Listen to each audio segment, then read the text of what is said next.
ఇస్తే మనకెందుకు మన డబ్బులు ఇస్తాడు లేదా అనేటటువంటి ఫీలింగే కదా వచ్చింది. కాబట్టి మనం దానికి దూరంగా వెళ్తే మనకి ఓటేం దగ్గరికి రాదనేది బీజేపీ కూడా గ్రహించేసి రాజకీయాన్ని రాజకీయంగానే చేయక తప్పదు అనినే కదా ఒకప్పుడు వాజ్పేయి పాటించినటువంటి ఒక్క సీటు తేడాతో దిగిపోయిందైనా లేదా 7 సీట్ల తేడాతో 5 ఏళ్ల ప్రభుత్వాన్ని కోల్పోయినటువంటి వాడైనా వాజ్పేయి. కానీ దానికి ఏమన్నా జనం మెచ్చి మెగతోలు కప్పారా? 10 సంవత్సరాలు అధికారులు కూడా కూర్చోబెట్టారు. సంక్షేమాలు ఎట్లాంటి వాటితోనే కాంగ్రెస్ పవర్లోకి వచ్చింది. అందుకనినే ఇక వీళ్ళు కూడా ఆ బాట పడుతున్నారు అనమాట.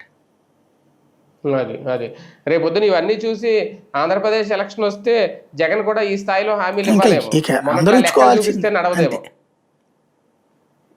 మొన్న కొన్ని లెక్కలు చూపించి సాధ్యం కాదు అది ఇది అన్నారు కదా, మళ్ళీ అలాంటి చూపిస్తే కష్టం అని తెలుసుకోవాలేమో జగన్ గారు కూడా. సార్ ఒకటి, భారతీయ జనతా పార్టీ నిజంగా పశ్చిమ బెంగాల్లో ఈ మేనిఫెస్టో బేస్ చేసుకుని ఎంతవరకు నెగ్గుకు రాగలదు అనుకోవచ్చు? బేసిక్ గా ఇది వన్ ఆఫ్ ద పార్ట్. అక్కడ మమతా బెనర్జీ ఆల్రెడీ వీటికి అదనం ఇస్తానంది, వీళ్ళు అంతకంటే అదనం చెప్పారు. ఆవిడ 1000 నుంచి 1500 చేస్తానని, 1200కు ఇంకొక 500 యాడ్ చేస్తానని, 1700 రూపాయలు అనేది.